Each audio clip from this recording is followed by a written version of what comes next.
gerist áskrifendur á samstöðinni og taki þátt í að byggja upp öfluga og róttæka samfélagsumræðu.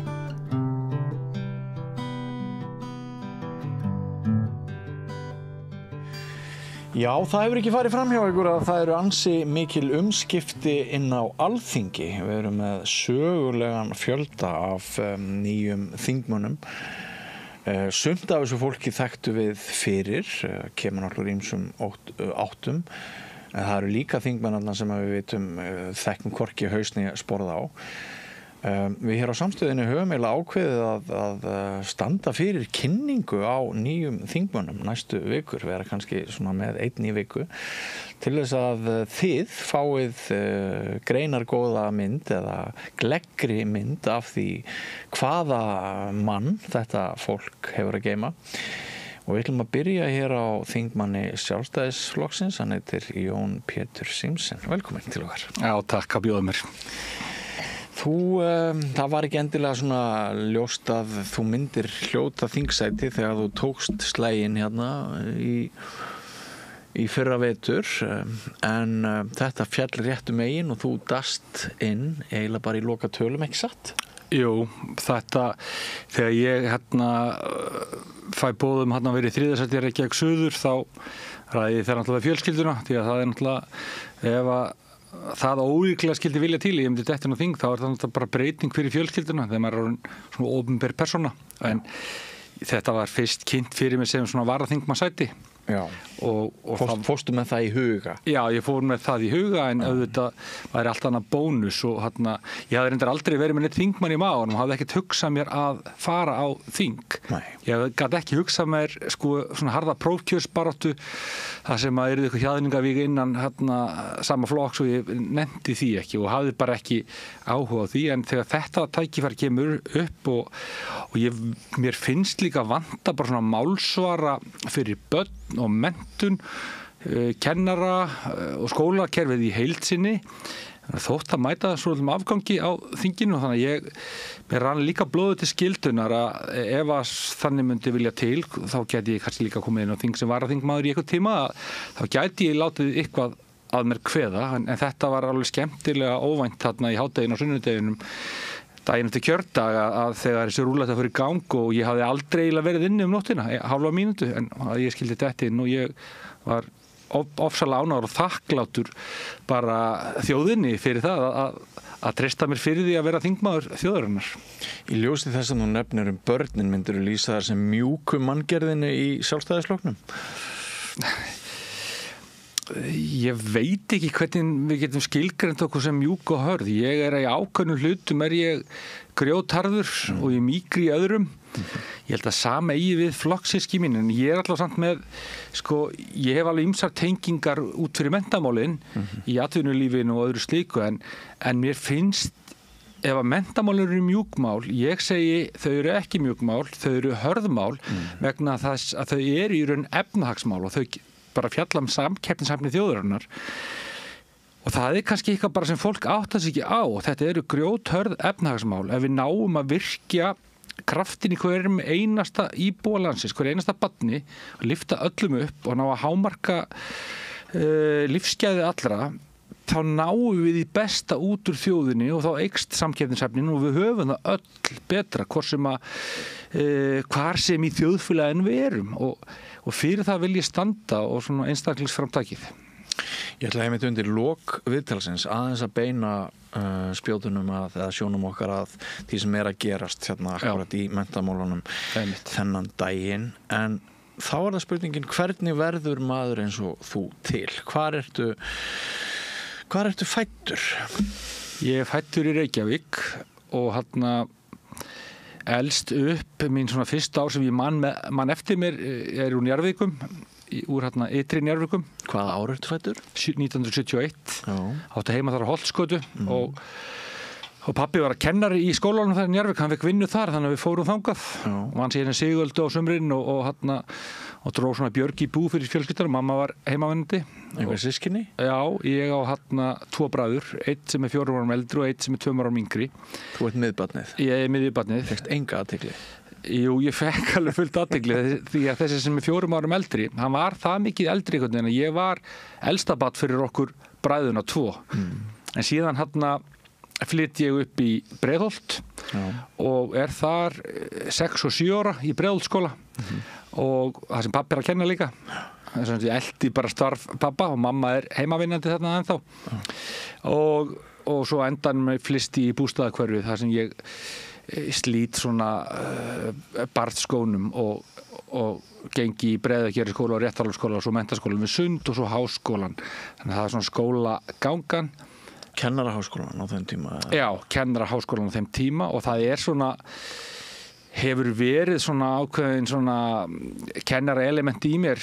Pappiði náttúrulega, þú ert að segja það. Pappi kennari og ofbóðslega uppfullur og alls konar fróðleik og visku og svo mamma þetta drífandi afl í fjölskyldunni, hún keyrir áfram alls konar viðburð og atburð og ég finn stundum svona fyrir báðum elementum í mér að ég svona mikill kennari en ég líka stundum svona keyri hlutina áfram og stundum getur verið fljóttvær og svona smá æsingur í mér. Já. Og þú ertu kvæntur maður í dag? Já, ég kvæntur og það gerðist árið 2000. Sigurborg Brynja Ólafsdóttir heiti kona mín. Já. Hún líka kennari og reyndar fór síðan í meira meistaranám og upplýsingafræðingur, bókasafnsupplýsingafræðingur. Já. Og við erum búin að vera gift þá í 25 ár núna í ágúst. Já. Og eigum 3 börn saman. Já. Ástu Kolbrún fædd 99, Hafstein 2001 og Pétur 2009. Já. Og þetta fjölskyldan og svo eigum við hund líka sem heitir Kvika og 8 mannar sem heitir Askur og Páagögg sem heitir Gómi. Já. Elsta barnið verður þá 24 ára í ár eða hvað? Já, 25 ára. 25. Já.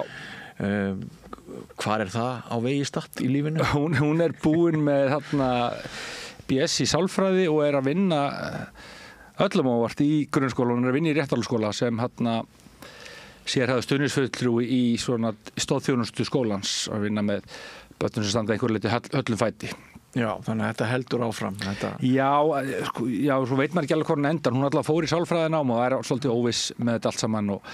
En námsframboð þannig núna sem bara mjög jákvætt við íslenskt samfélag að hún búin með þetta grunn í sálfræði. Hún getur farið hver sem núna og hún svolítið að velta því fyrir sér. Hún að vinna þetta í skólanum meðan hún svona botfalla hennar hugsanir varðandi framtíðina. Já.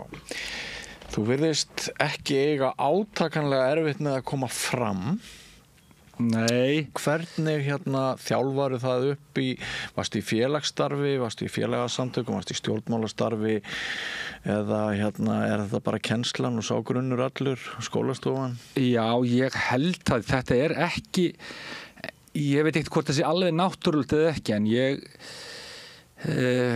það bara auðvelt að koma fram þegar maður veit hvað maður að fara að segja. Það alltaf svolítið flóknara þegar maður einhvern veginn í óundirbúinn og erfiðar að tjá sig en ég man bara eftir fyrstu kennslustundinni sem ég hitti umsjónarbekki mín að það var ekkert létt neitt, það voru bara einhverjir gemlingar 12-13 ára krakkar, 25 og þarna stóð ég í minni fyrstu kennslustund og var orðin hafði innan gæsalapa völd yfir tótti mörgum. En ég einhvern veginn hef valist í það. Ég var líka flokkstjóri snemma og verkstjóri innan Vatnsveitunar, sáum 100 og eitthvað krakka þar, úrlinga, upp í 25 ára.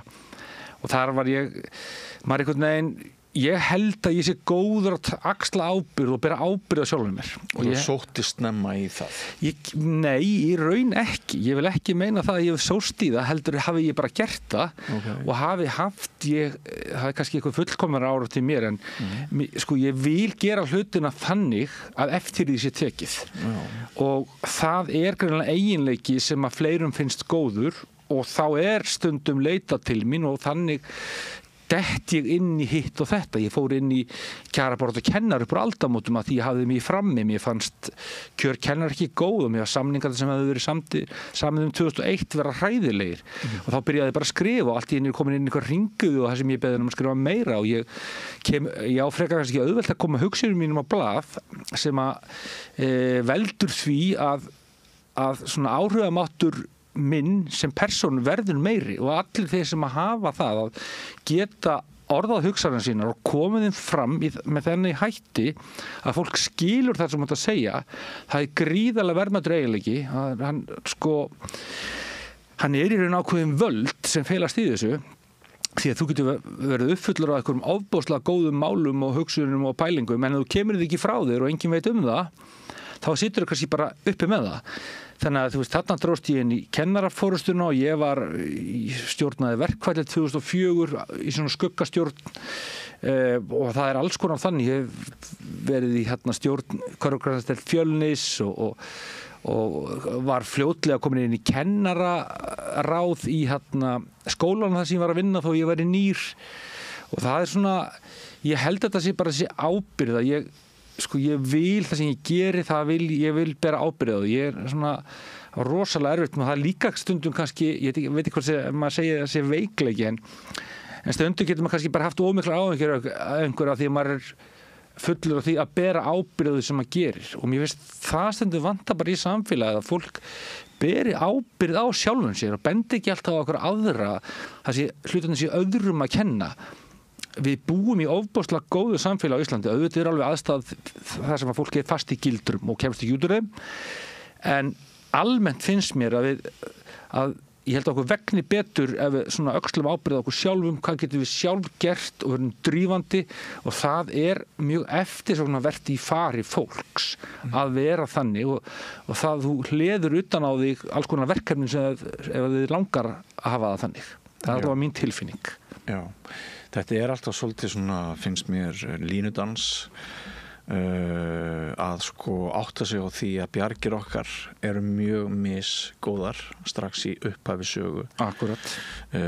Bara meðgangan ein og sér og bara þær félagsaðstæður sem fæðist inn í. Við getum náttúrulega ekki samræmt kröfur okkar til allra þeirra sem að búa til þennan heim. Og stundum finnst manni sem að menn í þinni átt svona hægri menn séu aðeins og dómarðir en svo líka örugglega hægt að fara aðeins og langt því að hvað maður að segja gera ekki þær kröfur sem við ættum að geta gert hvert til annars. Ég má segja að maður veit hvort maður sé heppi með foreldra en þegar pabbi manns kennari og mamma manns heimavinnandi, þá maður ofboðslega mikið með foreldrum sínum. Og þegar foreldrar manns einhver sérstökum vandræðum og hafa virkilegan áhuga á börnunum sínum, það náttúrulega hjálpar, lengi býra fyrstu gerð og fyrstu 1000 dagarnir í mínu lífi, þrátt fyrir ég muni ekkert mikið eftir þeim, þá ég alveg viss að þeir voru mjög góðir. Því að auðvitað hafi uppeldisaðferðir breyst og allt það, en ég held að ég búi að mjög góðu uppeldi frá því að ég var bara smábarn og síðan bara þá ég alist upp mína skólagöngu og svo mitt líf áfram en alls konar áfull komið líka inn en sem man líka það bara kenna manni svo lengi sem þau slá mann ekki alveg af þá verður maður venjulega sterkari eftir áfull. Já, ég veit ekki hægri menn held ég almennt séu tilbúnir og ég held að við viljum allir hægri menn að það sé öryggisnet sem grípi fólk sem að fóta sig ekki eða verður einhvern veginn á í lífinu eða eitthvað kemur upp á hverjum sem við erum að kenna. Já, líka bara hugmyndin hvað mögulegt ef við fæðumst með forréttindi þá áttum við okkur yfirleitt ekki á eigin forréttindum. Nei. Þannig að það líka bara hugmyndir okkar hvað öðru fólki gerlegt sá best til þess fallin til að svara því sem að fæðist bara með ekki neitt. Enga forgjöf og vinnur sig upp úr engu, ekki satt. Jú, ég held að íslenskt samfélag sé ágætt með betri samfélagum í heiminum fyrir fólk að fæðast í. Ég held að það sé staðan. Ég var í gegnum skólastarfi við alla flóruna og fánuna í þessu. Það eru börn sem fæðast með mjög mikið og önnur bara með mjög lítið eða ekkert og alls konar erfiðleikar. En það geta flestir hámarka sína möguleika og ef þeir ná því þá lifa þeir oftast góðu lífi og hamingja og farsæld ekki fólkin í efnislegum gæðum. Það kannski fyrir mig að segja það hérna einhverjum voða fínu Í miðju kennaraverkfalli? Í voðalegum jakkafötum og með hérna einhver þingmannalaun sko. Ég hef bara alltaf fundið það sjálfur mér að fjárhagsstaða mín auðvitað er vont að hafa fjárhagsstöðu þannig að maður sé að berjast í bökkum við að láta endan á saman. Maður þarf að verða blankur til þess að geta rætt blankheit. Já. Blankheit eru. Einmitt. Ég var svo heppinn að ég misti eiginlega allt mitt eftir hrun. En samt ekki fasteignina. Þannig að hérna, já, það kendi mér óbúslega margt að hafa ekki lengur efnað að fara í klippingu og þurfa kannski að kaupa Ritz-keks bara einu sinni í mánuði. Bara einn pakka. Þarna er ég sammála, þetta á bara við alla þætti lífsins, saman með heilsuna. Við tökum hana sem sjálfgefinni. Þú veist, það er ekki fyrir en við lendum í einhverju sem er þannig að við þurfum að hugsa okkur að við gerum okkur grein fyrir því í hvaða stöðu við erum og í hvaða stöðu við vorum. Og þetta ættu við öll að hugsa og reyna, sko, við getum rétt hjálparhönd og við getum sko stutt fólk, hrósa fólki og gerum það, en það er bara svo verðmætt fyrir fólk, mig og alla aðra, ef þeir setja sér eitthvað svona mark, hvort sem það er stort eða lítið, og þeir ná einhvern veginn að uppfylla það. En það má náttúrulega ekki vera þannig, sko, og það er vont ef að samfélagið er þannig og einhverjir búa við þannig kjör að þeir séu fastir í einhverju og sjá enga möguleika að komast. Það er þannig. Það er þannig. Það er þannig. Allt annað væri ánýtun á raunveruleikanum.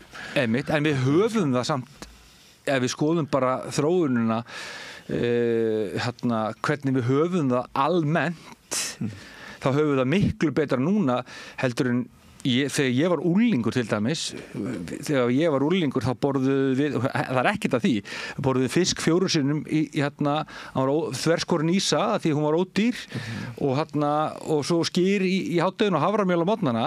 Það var ofboðslega góður matur. Maður har ekki keypt spægipilsa eða appelsínsafi á þessum tíma því að þetta var bara dýrt. Ég er ekki að segja ég hef upplifað eitthvað fátækt, alls ekki. Þetta var bara gott, ég pældi ekki eins og í þessu. Ég var bara hamingjusamt barn sem var að trillast einhvers staðar og það voru ekki erfiðleikar heima, sem eru ákveðin forréttindi kannski. Við höfum það veraldlega, við höfum meira umleikis í veraldlegu tilliti heldur en á okkar uppvaxtarárum, en okkur líður ekki endilega betur. Jafnvel líður okkur verr. Já, þetta er nefnilega, þetta er góður punktur. Ég er algjörlega sammála þessu. Ég held að börn á þessum tíma, þegar ég var unglingur, að ef að líðan þeirra hefði verið mæld þá, ég held að hún hafi verið töluvert betri heldur en líðan barna í dag. Það er að segja sko þeirra barna sem ekki féllu milli skips og brygg. Við náttúrulega vitum það að við vorum ekki með einstaklingsbundna aðstoð. Gott þú takir þetta fram. Þau börn og þau náttúrulega bara duttu alveg niður og það var enginn sem vildi vita á þeim eða einu svona. Það var bara hræðilegt að verða vitni að mörgu því sem að var vitni að í skólanum. Bæði af hálfu okkar barnana gagnvart öðrum börnum, en líka bara af hálfu kennara og til dæmis í mínum skóla þá var náttúrulega engin hugmynd það að lesblinda væri til þegar ég byrjaði í grunnskóla sko. Og svo sem ekki gat lesið, hann hlaut bara að vera latur, heimskur, hortugur, hrikalega óþekkur í uppreistum við kennarana og líkamlegt ofbeldi inn í kennstofunni, ekki bara andlegt, líka líkamlegt. Þannig að hafa svo sem, sko, maður þarf að passa sig á því við hvaða hóp ætti var með okkur. Já, en það er alveg rétt hjá þér, en þarna er ég að tala svona almennt, ef eitthvað svona meðaltala, en það hjálpar engum að vera í sko sjóðandi heitu vatni öðru meginn fótinn og ísköldu hinni meginn og bara meðaltali heitt. Það hjálpar ekki þeim sem hafa átt erfitt og hafa fallað milli skips og bryggju svo nefnir. En almennt held ég að líðan barna og ungmenna hafi verið töluvert betri í því samfélag sem var þar. Þar var ekki þessi endalausi samanburður. Það var miklu meiri hreyfing af börnum. Hreyfing er bara, við losum endorfín og góð hormón með hreyfingu. Við vorum svolítið sjálf svona meiri gerendur kannski í eigin lífi, raunverulega. Við vorum flakkandi hingað og þangað. Ég fór niður í bæ bara mjög ungur í strætó og veða dúfur. Klifraði upp í Hallgrímskirkju hérna þegar við erum að byggja kirkjuskipi þar og var komin lengst upp og náði ykkur litla dúfunga sem ég ól síðan upp með því að tyggja haframjöl og spýta upp við. Þetta væri held ég óhugsandi í dag. Ekki þetta, maður horfið endilega tilbaka og segi sko, já, fínt að þú hættir lífið með einhverjum hætti 10 ára gamall upp í einhverjum stillensum. En það er svona millivegur. Við verðum líka að leyfa börnunum okkar að upplifa einhvers konar áhættu innan svona skynsamlegra marka og líka ákveðna erfiðleika sem þau þurfa að yfirbúa yfirvinna sjálf, af því að ég hef oft sagt það, ef að tré vex upp í algjöru skjóli þá verður það hávaxið og grant og fellur í fyrsta stormi. Við þurfum sterkt rótarkerfi og sterkan stofn fyrir börn og fyrir okkur til að vaksa til að vera fullorðin. Við verðum að fá líka kljást við ákveðna hluti sem ekki þess eðlis að þessi bara hættulegir og bara lífsskemmandi, en ég held að við sem samfélag séum einhvern veginn svolítið að ryðja öllum hindrunum og vegi fyrir börnunum okkar og leyfum þeim ekki sjálfum svolítið að takast á við eitthvað sem kemur upp í félagslegum samskiptum, því að það er líka bara félagsfærni fyrir aðeins fram þar sem þú gerir eitthvað á hlut annars, þú færð þá einhver félagsleg viðbrögð frá jafnaldra og þá lærir þú svolítið þannig beint og að þú ert alltaf bara litla prinsessan eða litli prinsinn hjá mamma og pappa, þá getur aldrei tekist á við neitt mótlæti og þá líður þig líka bara illa. Ég tek eftir því að það sem öðruvísi við þig heldur en marga aðra það að þú þorir að halda skoðunum þínum á lofti og við lifum svolítið í heimi sem þannig að allir eru hættir að segja nokkurn skapaðan hlut vegna þess að það er hjólað í allt og best að segja bara aldrei neitt, heldur tala bara í klukkutíma ekki neitt. Og sumir mun nú saka mig fordóma þegar ég segi þetta og það getur vel verið að hafa alls konar fordóma. Já, við höfum það allir. Maður veit það kannski oft síðastur sjálfur. En þetta að svona þora að halda skoðun sinna á lofti sem hlýtur þá að ég álíkta að hún hafi aflað þér óvildar manna líka og umdeilanleika. Rífur það ekkert í? Jú, það rífur alveg en þetta er einhvern veginn ég hugsa svona þó ég sé fljótferðsundum þá er ég oftast búin að hugsa málin í 20 klukkutíma áður ég fer að tjá mig þau. Það er samt ekki víst að þú komast að rétti niðurstöðu? Nei, það er ekkert víst Þú hafa hugsað lengi. Nei, en það er bara reynslan. Ég hef alveg svona reynslu úr allavega rosalega mikið varandi samskipti. Allavega bara umgangast alveg 3-4 þúsund manns í kringum börnin og foreldrarinn sem ég hef umgengist í gegnum tíðina. Og lært mikið af börnum? Já, alveg bara mjög mikið og kennt þeim náttúrulega líka, vil ég meina, mjög mikið. Kannski eitthvað. Já, alveg pottið mig, ég bara er alveg viss um það. En það sem að, maður verður að þora að tjá sig. Ég samt alveg viðurkenni það, ég ætla ekki að þykjast bara að ég ritskoði mig aldrei. Ég geri það líka og ég segi ekki alveg alltaf allt sem að mér býr í brjósti af því að það er kannski það skadar þá málstæðin til skams og lengri tíma, það á sér stað og stund ákveðnar upplýsingar. Maður verður svona að meta það svolítið sjálfur en almennt held ég að í mínu umhverfi sem er frekar vinstrisinnað sem að skólaumhverfið að Myndirðu lýsa því sem vinstrisinnuðu? Já, ég held að Er bara manngerinn sem leitar í kennslu, er hún frekar til vinstri heldur en hægri? Ég held bara að það sé bæði þannig og svo líka þegar þú ert opinber starfsmaður og launin er ekki allt á há og þú ert einhvern veginn á þeim vinkli að þú lífsskoðurinn mótast held ég svolítið af því líka en svo á ég ekkert kannski með það að dæma það hvort að skólakerfið sem vinstrisinnaði ekki. En þú kannski upplifir þig sem svolítið frávik inn í íslenska kennsluheiminum áður en þú fórst á þing? Einhverju leyti en samt ekki. Ég náði alveg ofboðslega góðu sambandi við það fólk sem ég var að vinna með bæði í Melaskóla og Réttarholtsskóla og átti svona í mjög farsælu sambandi við, held ég meira að minna bara alla, auðvitað komið upp einstaka tilvik þar sem að ykkur ágreiningu var en þá hafði ég sérst sterka tilhneigingu til að ræða það og fá einhvern botn í þau mál. En mér finnst í svona skólapólitík þá finnst mér ég hafa verið svolítið kannski á skjön og fólk hefur alveg ótrúlega oft sendt með skilaboð en það þorir ekki að standa með því sem ég segja því að það óttast einhvers konar dóm, einhvers konar mennta elítu sem að stjórnar hefur gríðarlega mikil óformleg völd inn í þessu kerfi og heldur stíft í þau völd og eru svona ákveðin hópur einstaklinga sem gerir það. Og ég hef talað gegn þeim og alltaf meira og meira opinskátt af því að þar eru sérhagsmunir sem að ráða ríkjum að mínum mati umfram almannahagsmuni. Hvað áttu við? þá er ég bara við að þeir einstaklingar sem eru þarna í þessu óformlegu völd að þeir hafi sem sagt haga því að hafa þessi völd vegna þess að þeirra sýn og þeirra pælingar, verja þeirra starfsheiður, aflaði mögulega tekna með því að selja eitthvað sem er í þessu nafni en ekki annar nafni, einhverju sem skilar ekki endilega árangri.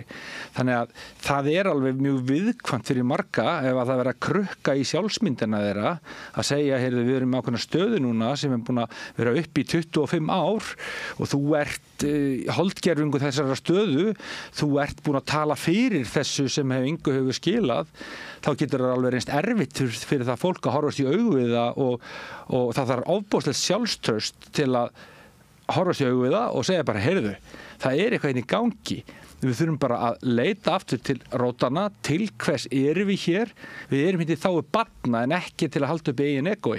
Ertu þarna að tala einhvern hluta forystumanna kennara? Ég er að tala svona óformlegan hluta þeirra sem stýra ofboðslega mikið skólamála umræðunni hér á Íslandi. Og þeir sem eru inn í kennarakreðsónum vita svona hverjir eru svona til dæmis mótfallir samræmdu námsmati og telja því öllu til foráttu. Samt sem áður er núna komið eitthvað samræmt námsmat sem enginn æmtir eða skremtir við að því að þetta fólk hefur einhvern veginn með einhverjum hætti komið því meira þannig að. En nýlegur menntamálaráðherra okkar lýsti því yfir daginn að hún væri sammála þeim sérfræðingum að það þyrfti ekki samræmd próf aftur inn í íslensk grunnskólakerfi. Þú ert ósammála því?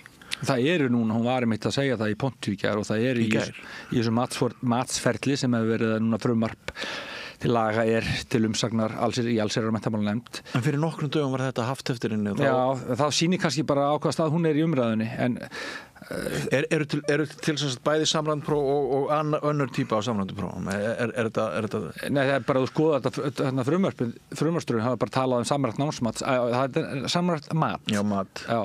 En prófin? Þú vilt próf, það ekki samræmt próf aftur? Já, hver er munur á samræmdu prófum og samræmdu mati? Já, ég veit það ekki. Nei, ég er ekki alveg viss allir viti það neitt, sko. Nei. Og ekki, þannig að, já, það sem ég segi bara, við erum með samræmdan námstíma sem er 10 ár, með samræmdan námskrá sem eru með ákveðin viðmið. Við erum að borga fullt af peningu fyrir þetta. Börnin okkar, það er svona ákveðin jafnræði sem þau að standa þannig að við erum að vita hvernig standa ákveðnar til dæmis stofnanir, mögulega eru einhverjir kennarar eða svæði eða eitthvað slíkt sem að leggja bara ekki nógu mikla áherslu á til dæmis einhverjar greinar í skólanum. Það er svona, og þetta er líka fyrir, segjum bara börn sem komi úr erfiðum jarðvegi en nái með einhverjum hætti í gegnum kannski góða kennara að blómstra. Að þau fái bara viðurkenning á sinni getu í gegnum það að þessum þau geta bara sýnt fram á hæfni sína í ákveðnum greinum. Þannig að þau séu ekki bara einhverjir séu valdi peninga eða félagslega stöðu, þau geta bara keyrt áfram sín börn. Og ég tel að samræmt próf eða samræmt námsmat, það sem reynir á ákveðna hæfni sem að til dæmis byggir bara hvernig þú tjáir í ræðu og riti og ef við mögulega gera á félagsfærni og starffræði og öðru slíku. Ef þú hefur þetta er eftirsótt af atvinnulífi, þetta er eftirsótt af fólki almennt. Þú vilt vera í kringum fólk sem að getur gefið þér endurgjöf á sjálfan þig, jákvæða eða neikvæða og þú getur bara þroskast í svona samvistum við menn og mér finnst þetta hjá þeir sem að flokkast í hvort sem þetta vinstri eða hægri, þeir sem eru allavega til vinstri eins og stjórnmálur almennt flokkuð. Mér finnst skrítið þeir sjá ekki möguleikana á því hvað jöfnunartæki samræmt námsmat getur verið. Og nú er ég ekki að tala um að samræmt námsmat heldur sé einhver allsherjar dómur því að við getum ekki mælt allt í samræmtu námsmati en við verðum samt sem áður að hafa einhverja mælingu á það hvernig við höfum náð þessum viðmiðum sem lög kveða á Börnin okkar eiga bara rétt á því að vita hvaða þjónustu hafa þau fengið í gegnum skólana á sinni skólagöngu. Og það finnst mér ekki boðlegt að við getum bara látið að malla áfram, við getum verið með tvíbura sem að fá bara sitthvað starffræðikennaran 10 ár, annar þeir fá mjög góða kennslu, hinn ekki, en samt með sömu einkunn. Af því að sá sem það nú kannski, ef þú getur og ert ekki nógu duglegur og góður starfsmaður, þá bara þægilegra, nú ekki að segja allir sé að gera þetta, en að gefa bara einhvern, þannig að þú verður ekki spurður út í hana. Þannig að sko, við þurfum líka að gera kröfur og ég held að á köflum gerum við oflitlar kröfur á suma nemendur allavega. Já. Ég ekki skotið inn í að ég upplifði mjög mikla einhverna verðbólgu á háskólastigi á milli áratuga. Eftir í hvort við erum að tala síðustu öld eða þessa öld núna. En sko, já, ef við reynum að kynnast þér aðeins betur svona, þú nefndir á þann að fljótfærni gæti verið löstur á þér svona í einhverjum stöðum. Styrkleiki og veikleiki. Já. Hvaða lesti myndir nefna mér aðra? Maður er ekki, sko, ég er ekki nógu duglegur heima fyrir, sko. Með að eldhúsið og ganga frá og allt það. Sigurborgarkonunni minni í alls konar hlutum, sko. Já, hvaða lestir? Ég keyri stundum á hratt. Og færðu sekt? Ég fengi sektir, en Hve margar? Ég kemur tíðina. Ég er örugglega 5 til 10 sektir. Það á löngu tíma, sko. Nú erum við viðkvæmri umræðu. Nei, ég er bara ekkert, en ég er ég get, já, ég veit ekki hvað ég að segja mér. Það er kannski þyrftu aðrir að ég getur örugglega verið svolítið svona kvass, sko. Ég held að fólk stundum kvenkir sér undan þeim sem ég segja, því ég kannski segi það stundum sko ég gæti ég gæti svona örugglega vandað málflutning minn á köflum, en þá væri ég að dempa það, sko. Alhæft minna? Já, svona ég reynir nú ekki alhæft, ég passa svolítið upp og slæði svona ákveðna varnagla og tala stundum og líklega og þetta, ég pæla alveg í því, en ég get alveg verið, sko, sérstaklega maður er komin í svona einhvern rytma, þá get ég örugglega sagt, og ég freka fljótur að hugsa og koma orðið fyrir mig, þannig að það getur alveg verið erfitt stundum að kannski fá eitthvað í andlitið sem er, sko, sem er ekkert endilega þá umræðinu til bóta. Maður er líka að hugsa það að þarft að vinna þegar þú ferð í rökræði? Nei, ekkert endilega, en samt jú kannski, en það sem ég kannski er að segja að ég mætti alveg hugsa það að stundum er betra að lækka niður sér til að umræðan verði meiri og betri, í stað þess kannski bara að reyna að lokinni með einhverjum svona slam dunk eða tróðslum sem að valda því að einhverju verða kannski smeykir og bara vil ekki tjá sig meira og það er eitthvað sem að ég reyni að vera, það er kannski líka galli hvað ég er oft gagnrýnin á sjálfan mig. Ég gagnrýni sjálfan mig alveg mjög mikið bara við sjálfan mig, sko. Ég tók eftir í áðan að þú nefndir það sérstaklega að þú hefur verið svo heppin að sko mamma var heimavinnandi, þú hefur svo mikinn tíma.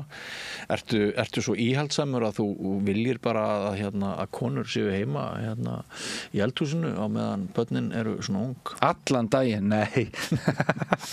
Nei, ég er ekki svo íhaldsamur, en ég myndi vilja að foreldrar gætu verið heima hjá börnunum sinni fyrstu 1000 dagana. Já, annað þeirra. Já, hvort sem mamman eða pabbinn. Og ég held að vera Þannig að þér finnst óráð að leikskólarnir séu fyrir þann aldurshóp sem þeir eru í dag? Eins og staðir núna, leikskólakennararnir hafa engan tíma almennilega fyrir börnin að tengjast þeim og horfa í augun á þeim og vera með þeim á þessu mótunarskeiði sem þessi fyrstu 1000 dagar eru og það þyrfti bara að vera miklu meiri, sko, við þyrftum að bjóða upp á eitthvað svona kerfi þar sem að foreldrar getur frekar þá að vera heima með börnin og fyrir vikið myndi minnka álagið á leikskólana og þá væri fleiri leikskólakennarar og starfsmenn leikskóla á barn með einhverju kerfi sem að þó að myndi kosta atvinnulífið eitthvað að foreldrarnir væri aðeins lengur heima en til lengri tíma litið að þessi fyrstu 1000 dagar skipta öllu máli. Þetta er algjörlega svona til framtíðar uppbygging á tengslum, orðaforða og öðru slíku fyrstu 1000 dagarnir. Ef við gerum þetta það tekur 10, 15, 20 ár að raungerast en við búum til miklu sterkari þjóð ef að foreldrar fá að vera með börnunum sínum meira þessa fyrstu, eins og ég segi 20.000 daga eða þá að leikskólakennararnir séu fleira á börn og geti sinnt þeim enn betur. En þyrftirðu þá ekki bara fyrst að gjörbylta öllum efnahagsveruleika svo ótrúlega margra heimila því að það er ekki eins og að sko, þessi forréttinda eða lúxustaða ef þetta er val, það er ekki eins og að fólk hafi mikið val hérna ótrúlega margar fjölskyldur. Já, en það þyrfti að því fólk þá að það verið, þegar börnin fara snemma inn á leikskóla þá kostar það mikið. Sá peningur, hann til, hann mætti þá bara fara á þessu heimili og það verið svona einhver skref í rétt átt og að búa allavega þeim sem að vilja það, ég er ekki að tala um að skikka einn í þetta, ég held bara að fólk fengi almennilega fræðslu mikilvægi þessa sem ég er að tala um núna, þá held ég að mjög fáir foreldrar myndu fara í vinnu frá börnunum sínum þessa fyrstu 1000 daga ef þeir fengi eitthvað mögulega á þau og mér finnst í raun að allir ætti að eiga mögulega á þau, það ætti ekki vera háð efnahag þessi fyrstu 1000 dagar. Mér finnst að við sem ríkt samfélag, ég veit ekki hvort ég tala eins og eitthvað vinstrimaður, ég tala ekki eins og vinstrimaður með þessu, það sem ég er í raun að segja, að við erum að búa til sterkara samfélag með því að gera þetta til lengri tíma litið. Þetta er ákveðin einskiptistími sem þetta kostar eitthvað penning, já, þetta kostar meiri penning, en eftir að það er liðið, þá er þetta bara komið inn í kerfi og við erum bara það verða færri sem að þurfa að fara á örorku, það verður betri orðaforði. Það verður allt miklu, kostnaður varðandi erfiðleika verður miklu minni í framtíðinni. En þetta er sparnaður til lengri tíma litið, mikill. En svo erum við líka mögulega hér í þessari umræðu bara sem karlar með skekkt sjónarhorn, eða hvað? Já, það getur alveg verið ég er ekki kona, þannig að ég get ekki sett mig beint í spor þeirra, en ég held að bæði karlar og konur einhverjir myndu kjósa það og ég held ef við hugsum bara mikilvægið á þessum fyrstu dögum og í æviskeiði barns þá held ég að ég myndi allavega sjálfur vilja og þegar ég fór í fæðingarorlof eða var með krökkunum mína því ég var kennari þegar börnin mín eldri voru lítil, þá hafði ég rosalega tíma því við sumarið höfum við töluvert frjálsari tíma með endurmenntunum okkar, þannig að við getum nýtt hann í alls konar og þá var ég með þeim mjög mikið eins og pabbi var með okkur, börnunum sínum sem kennari og það fannst mér tími sem að er til framtíðar bara besti tími sem ég hef eytt í eitthvað. Því þarna náðum að tengslum við litla stúlku og lítinn dreng sem að lita á mann eins og einhverja guðlega veru og maður gat haft ofboðsleg áhrif og bara þessi og maður vissi það að maður var að það var ákveð öryggi sem við upplifðum kringum okkur foreldrarna. Þau gátu alltaf að leita til okkur með einhverja hluti. Maður talaði við þá með fjölbreyttum orðaforða og var alltaf að spyrja þá alls konar hluti, hvað var í fána og hvað var í flóra og benda á stein og fugla og ánamaðka og þessi tími að vera með börnunum sínum sem að ég hafði efna á þá sem kennari var algjörlega ómetanlegur. Og fyrir vikið þá var maður í góðum tengslum við þessum unglinga og ef það kem eitthvað upp á þá leituðu til manns og þetta ánáttúrulega sérstaklega við feður sem eru oft farnir að vinna mikið og reyna að draga björg í bú og kynnast ekki börnunum sínum og leið og kemur eitthvað upp þá grætur barnum fyrir mömmuna og þegar börnum 2, 3, 5 ára þá fara til mömmu eitthvað rað og pappin svona eitthvað refsivöndur. Það rosalegt tap fyrir það kalla sem í þeirri stöðu. Þetta kannski allt öðruvísi hjá foreldrum sem eru 25 ára í dag heldur en við erum að tala saman noturnar og upplifa en vonandi. Já, ég held það nú en ég skil alveg hvað þetta segja og ég skrifaði nú sjálfur bók sem heitir Heimkoman þetta ævintýri þegar ég var svo heppinn að ég var rekinn rétt eftir hrunið frá 365 og ég var atvinnulaus í fyrsta skiptið á ævinni og fekk tíma fyrir son minn sem var 8 mánaða gamall og hafði verið fjarverandi þegar eldri sonur minn hafði fæðst og mér finnst þetta svo mikið ævintýri, ég skrifaði bara heila bók þetta, Heimkoman heitir hún og hefur bara elst vel ennum sagt þetta var 2009. Þú upplifur þetta eigin skinni ég ánægður með því að hafa skrifað líka bók því þetta ég hélt tilfinningum mínu til að haga þetta nefnilega alvöru mál Já. En hluti af því sem við erum að segja er jarðsprengjusvæði eiga síður og þú verður dæmdur harðlega fyrir sumt af því sem þú ert að halda fram vegna þess að við lifum í þannig veröld að hérna það það bara allar byltingakendar hugmyndir þær eru hérna það eru ekki mjög vel séð. Já, það verður einhver að þora að stíga þessi skref og hérna inn á það Jarðsbergisvæði. Ég er engum háður og hérna það er bara þannig. Nú ertu háður flokksaga Sjálfstæðisflokksins. Ég er bara þingmaður og er háður sjálfum mér. Ertu ekki undir einhverjum flokksaga? Ég hef ekki orðið sérstaklega var við hann sko. Er það ekki bara því það er limbo núna? Bjarni ætlar ekki að halda áfram og þú ert að bíða eftir næsta formanni. Kann ekki vera að hérna svo verður þú svona mótaður inn í eitthvað hlýðni agabandalag sem það hefur verið ansi erfitt að móta mig og fá mig til að hlýða einhverju sem ég trúi ekki á sko. Það er bara margt í stefnu Sjálfstæðisflokksins sem ég trúi á og ég mun bara fylgja því og held að það sé svona best fyrir þjóðina.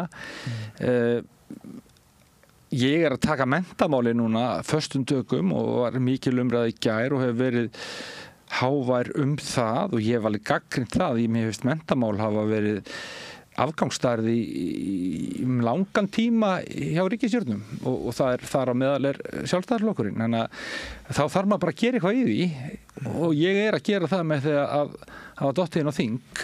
Það eru fleiri syndir feðranna hjá Sjálfstæðisflokknum. Það er náttúrulega öll þessi spillingamáli kringum formanni Bjarna Ben og svona mikil tiltekt núna. Núna koma Sjálfstæðismenn fram og viðurkenna það að þeim hafi liðið illa út síðustu árum. Þetta áherslur hafi allar farið hérna, hinn almenni flokksmaður hafi horfið, þetta stétt með stétt hafi farið, þetta voru svona elitismi og allt það.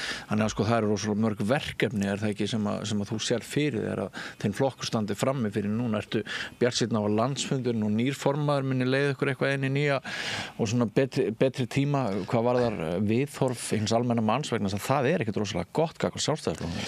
Þið fengu þau skilaboð þegar þið fengu 19,8% í síðustu kosningum. Sko, ég er einhvern veginn ekki það, sko, ég kann rosalega lítið á Sjálfstæðisflokkinn sem slíkan. Ertu bara nýgengin í hann? Já, ég hef ekkert verið... Bara fyrir þetta prófkjör? Nei, ekki prófkjör, fyrir þessar kosningar? Þannig að ég er ekkert, þú veist, ég þekki ekki innviðina og þú veist, ég er bara að kynnast fólki núna. Þannig að ég veit ekkert alveg hverju stjórna hverju sinna hvaða stöðum í Valhöll og ég svona, þetta er svona síjast inn. Kannski eru mestu verðmætin í þar á meðan þú veist það ekki og þeir eru alveg sama? Já, ég er eins og ég segi, ég er engum háður og þarna og sem er óvinnilegt þegar maður tala við Sjálfstæðisflokksins. Ég veit það nú ekki. En ég vil ekki tala aðra. En ég er alltaf, það er þannig að ég bara horfi á málin eins og þau koma fyrir mér og reyna að kynna mér þau eins og vil og ég get. Og reyna síðan bara að vera heill í því. Ég held að ég kom ekki til að stala mikið gegn stefnu Sjálfstæðisflokksins. En það var alveg, þú veist, það eru örugglega í menntamálum er ekkert allt kannski, þeir eru meira kannski fyrir það að halda einkaskólar séu góðir, þeir geta alveg verið það örugglega, en ég er svona meira fyrir það að við bjóðum upp á bara góð úrræði í almennu skólum. Þú veist, ég verð þar og það er bara svona, en ég ætla ekki að ætla þingflokknum eitthvað annað, þau bara vera að svara fyrir það. En ég held bara þessi grunnur að við höfum þetta atvinnufrelsi, ég held að peningurinn almennt sé betur borgi hjá fólki til að stækka kökuna heldur en að ríki sé að skipta þessu öllu niður og svo vil ég bara heiðarleg stjórnmál, ég vil sko að við búum í þessu norræna velferðarsamfélagi sem eru borgaðir ákveðið miklu skattar og það fari í samneysluna. Ég vil að þeim peningum sem velvarið en það sé ekki sóun þar og það sé ekki og ég held að sé ákveðin sóun í opinbera kerfinu. Ég held að líðist frekar þar heldur en í einkageirunum. Í einkageirunum fer það bara á hausinn og þetta eru þá þínir peningar meira. Ég held að menn hugsi betur sína peningar heldur en peninga annarra. Þetta er svona ykkur kannski sjálfstæðis frasar en ég held það bara, ég er bara mjög metnaður, ég vil vinna allt sem ég tek þátt í og ég vil bara vinna þetta, að Ísland vinni, að við höfum besta menntakerfið, við búum börnum standa höllum fæti bestu hugsanlega aðstæður eins og hægt er, að þessi standa höllum fæti fái þá aðstoð til sjálfshjálpar. Við gerum þetta vel og hugsum alla. því að það skipta allir í samfélaginu miklu máli. Það breytir engu máli hvort þú sért forstjóri einhvers staðar eða hvort þú sért rafvirki eða trillusjómaður eða að skúra eða að búa rúm eða að hvað sem Við skiptum öll miklu máli og líka bara taka eftir fólki sem að vinna þessi ósýnilegu störf, að það sé ávarpa líka hvað það fólk skiptir miklu máli og ég skrifa þetta á Facebook síðunum minni mikið þannig að bara hvað fólk að kíkja á það en það svona, ég veit ekki hvort það sé mjúkmál ég vil með þessi bara hörðmál því betur sem fólki líður því betri starfskraftar eru þau og því betri starfskraftar sem fólk því betur gengur samfélagin og því meiri eru samkeppnishæfi aðra þjóðir og velmegun verður meiri fyrir alla. Ég tekið eftir í síðan að við erum Facebook-vinnir bara út af starfinu mínu að þú skrifar börn, þú skrifar tilfinningar. Já. Það í sjálf og sér það sem að kannski greinir þig að frá mörgum öðrum karlþingmönnum Sjálfstæðisflokksins. Já, kannski. Ég skrifa bara, ég ástríðufullur í því sem ég að gera. Og ég sætti mig ekki við nú ertu búin að æsa mig upp sko ég sætti mig ekki við þegar einhvern veginn að vera að trampa á réttindi barna og það þessi að hunsa það hvernig þeim líður eða hvernig þeim gengur af því að fólk nennir ekki að setja sig inn í það ég sætti mig ekki við þá, ég læt bara fólk heyra það. Var einhver tímann traðkað á þér sem barni? Einhver óréttur þarna freudinskur langt aftur í tímann sem að þú ert að svara fyrir? Nei, þetta skemmtileg spurning maður. Nei, en samt sjá hvað situr í manni. Ég man bara í menntaskóla einu sinni, þú veist, það var alltaf úlingur komin albar til fullorðin en þá var mér kennt eitthvað, ég satt á milli tveggja drengja sko og var sendur eitthvað fram sko. Ég var ógeðslega pirraður á því, ég man það mér sem núna sko og sama gerist einu sinni í háskóla. En þá var ég reynda segur sko og var en ég var smánaður fyrir framan hópinn en ég held að það sé ekki þannig sem sitt í mér, bara eftir þú kynnist þessu starfi sem kennar, þú kynnist þessum krökkum það eru öll börn góð þau bara eru sprottin upp úr einhverjum jarðvegi, þau sem hegða sér ekki vel einhverju sem hefur ýtt þeim þangað það sem þau eru og þau eru ofboðslega móttækilega venilega að komast frá þessum stað ef einhver hlustar á þau, einhver réttar þeim hjálparhund einhver hefur trú á þeim einhver vill gera eitthvað aðeins fyrir þau og stígur sko nokkur skref til þeirra og fer ekki burtu þó að þau kvæsi á því í fyrstu 10 skiptin sko.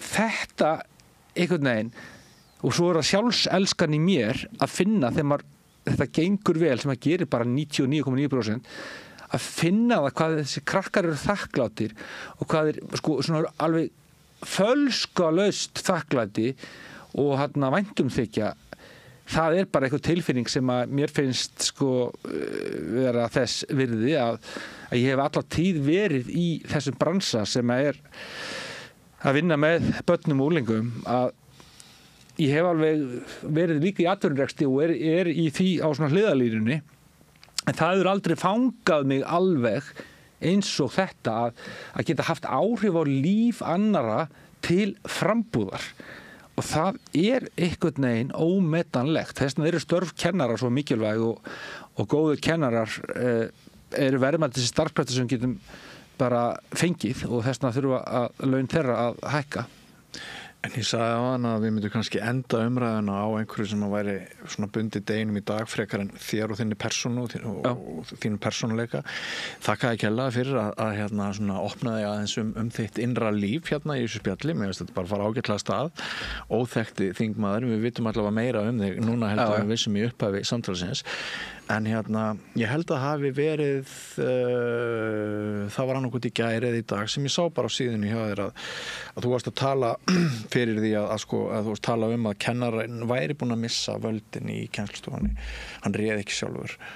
Ekki rétt? Jú, og eitthvað í tengslu við mögulega Breiðholtsumræðuna eða hvernig það var? Já, bara almennt að þegar það gerist í kennslustofum hjá kennurum að þeir missa völdin þá ástandið orðið rosalega vont og það gerist. Hvernig endurheimtir kennari aftur völdin í kennslustofunni að taka þau á hann? Það þarf bara, það töluvert mikil vinna sem þarf að fara fram þar til að það gangi, það að greina aðstæðunar mjög vel. Það venjulega völdin fara venjulega til barna sem að þeim gengur ekki droslega vel í náminu eða hafa ekki áhuga að læra og það einhvers konar, og það kemur ekki tómarúmi, það einhvers konar vanlíðan venjulega þar á ferðinni og þau eru betri í svona kaos og æsingi, börnin, heldur en að sitja og kannski eiga vona á því eða geta ekki svarað og finna fyrir ykkur svona lítillækkunni því að vera heimsk eða eitthvað slíkt, þá er betra að hafa óró og rugl í gangi í stofunni. Og ef að þau komast upp með það, og þetta gerir stundum smátt og smátt, að kennarar missa smátt og smátt völdin, svo kemur eitthvað tímapunktur þar sem að þetta er bara orðið þannig að börnin hlýða ekki því valdi kennarans sem að hann á að hafa, þá líður bara öllum, kennarunum líður hræðilega, öllum börnunum í stofunum líður illa því að það er svo mikil ófyrirsjáanleiki í svona umhverfi. Það getur allt gerst, bara einhver getur slegin í hausinn og þau fullorðna manneskjan í rýminu, bara börnin ótrúlega fljóta að skynja þetta, hún hefur ekki lengur þau tæki til að geta bara skakka leikinn. Þannig að þetta er eitthvað sem að, þegar svona gerist þá þurfa skólar að hafa úrræði til að vinda ofan af þessu því að í svona stöðu bara brenna kennarar upp á nokkrum dögum og það er alltaf kvíðið að fara eins að kennslustundir og krakkarnir sem að þeim líður líka illa þeir sem láta illa en þau eru á sínum heimavelli í þessu því að þarna eru þau komin bara í umhverfis sem þeim líður betur í mögulega einhverjum æsingi og rugli heldur en það sem að þau eru eiga hætta á því að uppgötist að þau kunni ekki allt og séu kannski illa læs eða ná ekki að lesa félagsleg samskipti. Þannig að þetta er ofboðslega mikilvægt og þetta er svolítið í kennaraháskólanum með HÍ, það er lítið held ég farið í þetta, ég man ekki eftir þessu mínu námi, maður lærið þetta bara sjálfur hvernig, hvað skiptir ofboðslega miklu máli ef að það byrjar að rakna eitthvað upp þá þarf að stoppa það strax og það þarf að stoppa það með góðum hætti, það þarf að stoppa með þannig hætti að þeir sem byrjar að rekja upp þeir skilji það að það sé í allra þá að það sé ekki þannig, þá er ólíklegt að það gerist aftur. En það er held ég aukna líkur á því inn í skólastofunni meiri núna heldur en voru bara fyrir 5 árum að þetta ástand skapist af því að það er bara meira svona rof orðið í íslensku samfélagi, félagsfærni barna er minni, þau eru stundum og alls ekkert alltaf afgangsstærð einhvers staðar og þau þurfa það útrás fyrir einhvers konar athygli hvort sem er jákvæð eða neikvæð og þá verður það oft svona þessi félagahópur inn í skólastofunni og til að vera góðu kennari sem hefur stjórn á aðstæðum þá þarf það að vera rosalega flinkur starfsmaður. Það er langt frá því öllum gefið að ná að halda utan um 25-10 ára krakka Einmitt. Heyrðu, en það var gaman að spjalla við þig, Jón Pétur Simsen. Takk fyrir að koma og vera fyrsti þingmaðurinn hér í þessum nýja lið sem að við verðum sennilega með vikulega hérna á samstöðinni næstu vikur.